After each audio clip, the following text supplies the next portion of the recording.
ഇന്നത്തെ ദിവസത്തിന്റെ പ്രത്യേകത എന്താണ്? ദി വേൾഡ് അറബിക് ഡേ ആണ് അല്ലെ?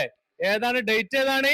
ഡിസംബർ ഡിസംബർ 18 ലോക അറബി ഭാഷാ ദിനമായിട്ട് ആചരിക്കുന്നത്. അപ്പൊ നമ്മുടെ അൽഫലാഹ് ഇംഗ്ലീഷ് മീഡിയം സ്കൂളും നമ്മുടെ ലോത് വരച്ചിട്ട് എല്ലാവരും അതിൽ ലൈനായിട്ട് നിന്നിട്ടുണ്ട് അല്ലെ? ഒരു കാലിഗ്രഫി പ്രദർശനമാണ് നടന്നുകൊണ്ടിരിക്കുന്നത്. എന്തുകൊണ്ട് നമ്മൾ ലോത് വരച്ചിട്ടുള്ളത് നിങ്ങൾക്ക് അറിയോ?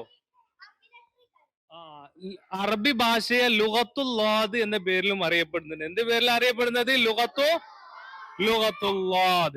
അറബി ഭാഷയുടെ ഒരു പ്രത്യേകത പറയാൻ പറ്റുമോ ആർക്കെങ്കിലും? എന്താണ്?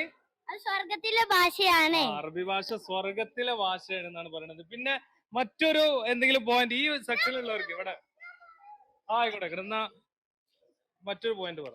വലത് ഭാഗത്തുനിന്ന് ഇടത് ഭാഗത്തേക്കാണ് അറബി എഴുതുക. യെസ്, നമ്മൾ എല്ലാ ലാംഗ്വേജും ഇടത്തിൽ നിന്ന് റൈറ്റിലേക്കാണ് എഴുതുക. പക്ഷെ അറബി ഭാഷ എവിടുന്ന എഴുതുക?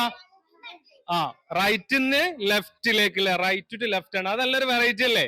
അപ്പൊ ഓക്കെ, അപ്പോ നമ്മളിപ്പോ 2 പോയിന്റ് പഠിച്ചു.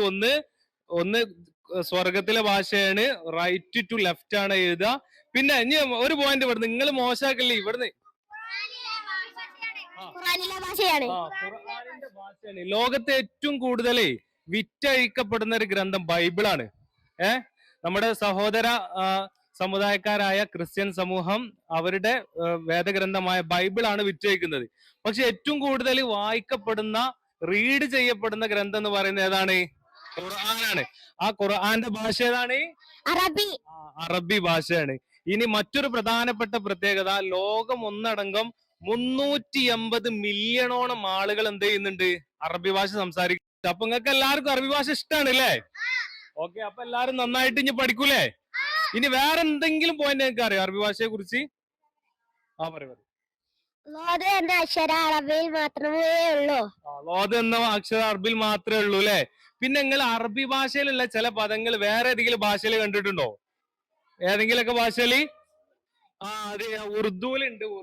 അതുപോലെ തന്നെ മലയാളത്തില് നമ്മൾ കാലി എന്നൊക്കെ പറയില്ലേ, അത് ഹാലി എന്ന് പറയുന്ന പദത്തിൽ നിന്ന് വന്ന ഭാഷയാണ്, പദാണ്. അറബിയിൽ നിന്ന് വന്ന പദാണ്. അങ്ങനെ ഒരുപാട് പദങ്ങൾ എന്തുന്നുണ്ട്? അറബി ഭാഷയിൽ നിന്ന് വരുന്നുണ്ട്. അപ്പൊ ഒരുപാട് കാര്യങ്ങൾ പഠിച്ചു അല്ലെ? അറബി ഭാഷയെ കുറിച്ച് പഠിച്ചു. അപ്പോ ഖുർആന്റെ ഭാഷയാണ്, അതുപോലെ തന്നെ സ്വർഗത്തിലെ ഭാഷയാണ്.